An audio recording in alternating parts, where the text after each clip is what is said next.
नमस्कार, मैं हूँ मनविंदर। आप सभी राष्ट्रवादियों का एमबीएन नेटवर्क में एक बार फिर से बहुत-बहुत स्वागत है। चैनल को सब्सक्राइब कर लीजिए, वीडियो को लाइक कर लीजिए और अंत तक हमारे साथ इस चर्चा में जुड़े रहिए। तो मंजरी अग्रवाल जी मेरे साथ जुड़ चुकी हैं। मंजरी जी, नमस्कार, बहुत-बहुत स्वागत है आपका। नमस्कार, धन्यवाद। मंजरी जी, मोदी जी का कद देखिए दिन-ब-दिन बढ़ता जा रहा है। हमने अभी नोटम की बात की, लेकिन अमेरिकी विदेश मंत्री मार्को रूबियो ने क्या कहा है? बड़ी इंटरेस्टिंग चीज़ है, उन्होंने यूँ कही है, अमेरिका पाकिस्तान के साथ अपने रिश्तों को मजबूत करना चाहता है, लेकिन भारत की कीमत पर नहीं। मतलब ये बयान जो है, मुझे थोड़ा-सा क्या घुंघराला लग बयान रहा है? है। हुँ? घुंघराला नहीं, बिल्कुल सीधा-सीधा है। देखिए, भारत एक जो इकोनॉमी है, जो साइज़ है, जितनी बड़ी मार्केट है, जो रेपुटेशन है, जो प्रोडक्शन हाउस है, जितने भारतीय पाकिस्तानी कहाँ जाएँगे? जाएँ, लंदन में बहुत सारे हैं, देख लीजिए क्या कर रहे हैं। नो गो ज़ोन्स बना रहे हैं और लड़कियों का व्यापार कर रहे हैं। भारत जहाँ जाता है, वहाँ पर आप देख लीजिए हमारी आप परफ्यूम किन के ये वो इंडियंस, आप किसी भी मेडिकल कॉलेज में जाइए, एचओडी इंडियन, आप नासा में और ये जो इनकी सिलिकॉन वैली है, हर जगह आप भारतीयों का योगदान देख रहे हैं उनकी कंपनीज चलाने में, रिसर्चेज में। तो पाकिस्तानियों को कौन साथ देगा? कौन अपने घर में चाहता है कि लंदनिस्तान की तरीके से रोज बुर्का क्लैड रैलीज निकले? तो नेचुरली जब आपको चूज करना होता है, अगर किसी के पास ठीक ठाक दिमाग है तो पहला सवाल ये है कि ठीक ठाक दिमाग है तो भारत को प्रेफर करेगा, भारतीयों को प्रेफर करेगा। और देखिए काफी सारी चीजें उनसे, एक तो पत्रकार पूछते हैं, फिर डीप स्टेट का भी अच्छा दबाव है अमेरिकन राजनीति पे। ऐसा नहीं कि ट्रम्प प्रेसिडेंट बन गए हैं तो वहां पर वो तो कुछ बयान ऐसे दिए जाते हैं एम्बिग्विटी के हिसाब से, ताकि दोनों पार्टीज खुश रहें। राष्ट्रवादी ये कि हम भारत को वरीयता दे रहे हैं, और डीप स्टेट इसलिए कि चलो भारत के लेवल पे पाकिस्तान का नाम आ रहा है, Pakistan is not a loss zone. Okay, तो वो मार्को रूपे कि भाई पाकिस्तान, हम चाहते हैं कि हमारी दोस्ती रहे ताकि पाकिस्तान की न्यूसेंस वैल्यू बरकरार रहे, टू कंटेन इंडिया। ठीक। और अभी जो है भारत भारत हमारी प्रायोरिटी रहेगा। हम पाकिस्तान को, एक समय यूएस की राजनीति थी, वो भारत से पहले पाकिस्तान को पूछते थे, and that was driven by deep state. अब क्या है, वो पहले भारत को देखते हैं, पाकिस्तान को वो सेकंड उस पे रखते हैं। सेकेंडली, अभी जो पाकिस्तान पे ही आ जाते हैं, पाकिस्तानी रो तो रहे हैं कि इंडिया प्रॉक्सी वॉर लड़ रहा है, अफगानिस्तान को जो है, बहुत, बिल्कुल। हम्म, अफगानिस्तान को फ्यूल करके अफगानिस्तान के थ्रू लड़ रहा है, बीएलए के थ्रू लड़ रहा है। अभी चलो ये नहीं कहा कि टीटीपी के थ्रू लड़ रहा है, लेकिन पीओजेके में जो हो रहा है, वो आजाद कश्मीर में जो हो रहा है, वो भारत करा रहा है। हाँ, सब कुछ हम करा रहे हैं, बोलो। अभी तक तुम नहीं करा रहे थे? हर एक महीने एक दिन पे भारत में ब्लास्ट हो रहे थे, हैदराबाद, मुंबई, जयपुर, लखनऊ, सब जगह ब्लास्ट हो रहे थे, दिल्ली। वो आप करा रहे थे ना, अब हमारी बारी है, चलिए हम ऑन कर लेते हैं। वैसे मेरे ऑन करने से होता क्या है? नहीं, हम लोगों को लेकिन अवेयर कर रहे हैं मंजरी जी, ऐसी बात नहीं है। हम अगर बात हाँ, कर रहे हैं, तो हम लोगों को समझा रहे हैं ना, आपके ओन करने के, कहने के बहुत बड़े मायने हैं। अच्छा, देखिए, आपने जो बात की, पहले आप अपनी बात पूरी कर लीजिए, फिर मैं अगली बात करती हूँ। जी, प्लीज़। ओके। तो वहां पर द थिंग इज कि जब आप किसी को रोज एक आ, जन्नत का नशा दिलाते हैं ना, तो वो जन्नत का नशा जब बाहर नहीं निकलता, तो आपके यहाँ निकलता वो एनर्जी डिस्पेंस। जैसे कसाब के लिए कहा जाता था कि उसको ट्रेन किया गया था मोदी जी के ऊपर अटैक करने के लिए, लेकिन जब ऐसा मौका पाकिस्तान को किसी तरह नहीं मिला, तो उसे मुंबई अटैक में यूज कर लिया गया। तो ऐसे लोगों को सेन रख पाना, मतलब अच्छा ठीक है, अटैक फेल हो गया तो 1 साल बात करेंगे, 2 साल बात करेंगे, नहीं होता। इनको आपको कंज्यूम करना होता है। ये हेडलेस होते हैं, एक तरीके से कह लीजिए जी, zombies होते हैं बस। उनको ज़ॉम्बीज़। अटैक करना है, जिसके लिए वो तैयार किए गए हैं। अब आपने मदरसे खोल खोल करके आपने इस तरह की पूरी एक सेना बना ली है। अभी भी मसूद अजहर यही करा, 303 मदरसे खोलने के लिए उसने फंड वगैरह की बात की है। तो जब आपने पूरी जनता को एक ज़ॉम्बीनेस की ओर आप ले गए हैं, तो और वो भारत ने क्या किया है कि अपनी सीमाएं बिल्कुल सुरक्षित कर ली है। बीएसएफ को 150 किलोमीटर दे दिया है, तो पाकिस्तान के जितने 150 किलोमीटर तक आने वाले छोटे मोटे ड्रोन्स थे, वो तो खत्म हो गए। कुछ भी नहीं, वो उसके पार आ पाना इनके लिए मुश्किल है, कोई इक्का दुक्का ही आता। अब उसके लिए हमने सक्षम नेटवर्क की बात की है, ताकि वो एंटी ड्रोन सिस्टम है। ठीक, तो अब सवाल ये उठता है कि आप मदरसे में शिक्षा दे करके रोज ऐसे ज़ॉम्बीज़ या जिहादीज़ आप तैयार कर रहे हैं।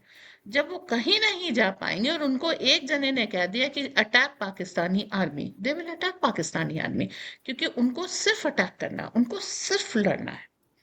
ठीक है? आप कह दीजिए कि ये इंस्ट्रक्शन भारत ने दिया है, सबूत लाओ। सीधी बात है। ऑब्वियसली तो सब। सबूत हमारे पास है नहीं। अब मुनीर भी यही बोल रहे हैं, ख्वाजा आसिफ भी यही बोल रहे हैं, शहबाज शरीफ भी बोल रहे हैं। हम मजा ले रहे हैं, बैठो अपने कोक पॉपकॉर्न चाय samosa what ever is your preference, और मजा लीजिए। राजनीति इस समय सीरियल से इंटरेस्टिंग है। सही कह रहे हैं, क्योंकि पाकिस्तान के जो रक्षा मंत्री हैं ख्वाजा मोहम्मद आसिफ, उन्होंने क्या कहा है? उन्होंने कहा है कि अगर अफगानिस्तान के साथ जो सीज फायर की वार्ता उनकी चल रही है, उसमें अगर कुछ फ्रूटफुल नहीं निकला तो हम जंग करेंगे। तो अभी आपको भी, लगता है, आपको लगता है कि वो जंग करेंगे? अभी क्या कर रहे हैं? मेरा हाँ सवाल अभी। है ख्वाजा आसिफ, आप अभी क्या कर रहे हैं? जंग नहीं कर रहे? हथियार आपके लोग डाल रहे हैं, सरेंडर हो रहे हैं, मारे जा रहे हैं, पोस्ट लूज कर रहे हैं, रोज फायरिंग हो रही है। ठीक अरे है, इनकी रोज पैंटें अटैक। उतार करके इन्हीं की राइफल्स के ऊपर टांग रहे हैं, मतलब हाँ, ये हमने देखा। अतिशयोक्ति नहीं है, ये हकीकत है। तो दिस हकीकत है। क्वेश्चन इज कि भाई साहब, अभी आप क्या कर रहे हैं? और है हिम्मत तो कर लो ना, धमकी क्यों दे रहे हो? हमने ऑपरेशन सिंदूर किया और अफगानिस्तान इस समय अटैक कर रहा है आपके ऊपर, ठीक है, आपका उम्मा ब्रदर, राइट? तो आपको किसने रोका है कि आपके क्या एटमी हथियार मतलब शो के लिए हैं? दागो ना अफगानिस्तान पर। ठीक है, हिम्मत नहीं है। आपकी जो शाहीनें और गौरीज और पता नहीं क्या क्या उनकी मिसाइलें हैं, वो क्या मतलब शो के लिए रखी हैं? पहले यही तो धमकी देते हो कि हमारी गौरीज और गजनीज और शाहीन हम भारत के ऊपर फोड़ेंगे। चलो ठीक है, अभी भारत से युद्ध नहीं हो रहा, तुमने ऑपरेशन सिंदूर के दौरान यूज नहीं किया, चलो अफगानिस्तान के खिलाफ यूज कर लो। ठीक है, करेंटली तो आप उनके साथ अपने ऑल्टरकेशन आप में को हो। बचाए ना, तालिबानों से बचाएं अपने आप को।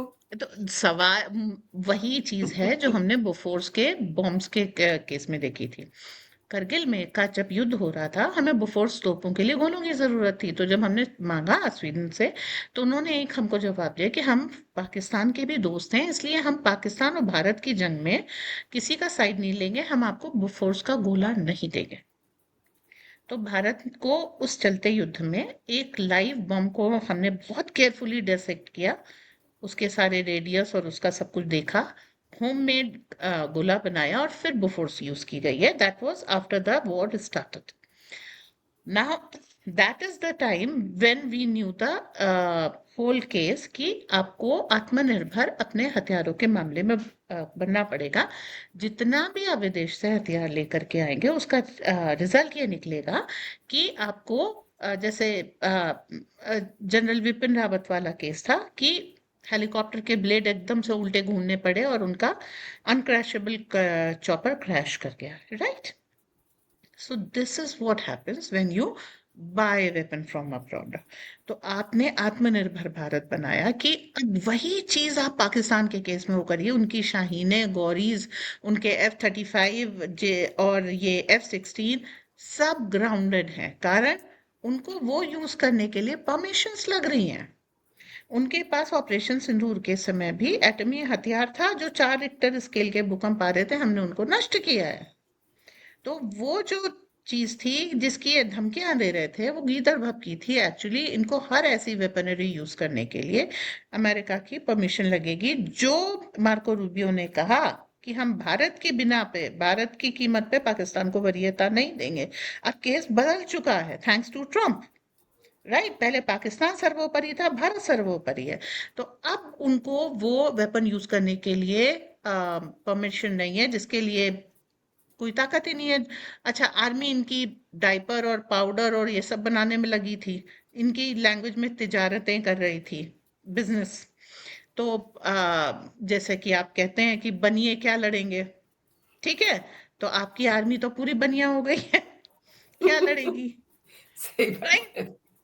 यही तो टॉन्ट करते हैं हिंदुओं के ऊपर, ब्राह्मण बनिए क्या लड़ेंगे? तो ठीक बेटा, तुमने भी वही काम किया। ब्राह्मण बना तो तुम में कुछ था नहीं, लेकिन चलो तिजारत करते थे, बनिए हो गए तो बनिए, लड़ नहीं पा रहे हैं। अब धमकी दे रहे हो कि हम लड़ेंगे लड़ेंगे लड़ेंगे, भैया कब लड़ोगे?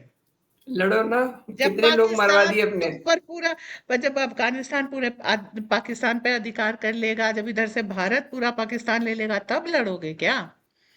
जब full flesh trained army, BLA की संख्या बहुत कम है, अनट्रेन्ड आर्मी है। पाक तालिबान कोई ट्रेन नहीं है, वो मतलब एक तरीके से कहिए सेल्फ रिक्रूटेड एंड वैसी एक फोर्स है। तो बीएलए और तालिबान इन सब से जो छोटी है, अनट्रेन्ड फोर्स है, इतनी फॉर्मिडेबल भी नहीं है। और आप पाकिस्तानी आर्मी क्या बड़े बड़े वो भरते हैं। लड़ लीजिए, जीत लीजिए, कहीं तो अपनी इज्जतें रखिए। बिल्कुल एकदम सरे बाजार नीलाम हो रही है। टीटीपी आकर के, टीएलपी एक छोटी सी वहां पे एक वो हो गई, वो भी एंटी पाकिस्तान है। आप पीओजे के नहीं संभाल पा रहे हैं। मतलब निहत्ती भीड़ सब दौड़ा सब करके तरफ आर्मी से पिट ऑफिसर रहे को, हैं मंजरी जी, सब तरफ से पिट रहे हैं। निहत्ती भीड़ से नहीं जीत पा रहे। ठीक है, वो तो घर से निकले हुए चार बच्चे हैं जिन्होंने दौड़ा लिया और पाकिस्तानी आर्मी ऑफिसर को पकड़ लिया। तो ठीक है, धमकी देने से कुछ नहीं होता। हम ऐ कर देंगे वह कर देंगे, भाई साहब करके दिखाओ तो मानेंगे। मंजरी जी, आपने मेरे शो के लिए समय निकाला और मेरे दर्शकों को कई महत्वपूर्ण विषयों पे आपने जानकारी दी। Thanks a lot. जय हिंद, जय भारत। जय हिंद, जय भारत।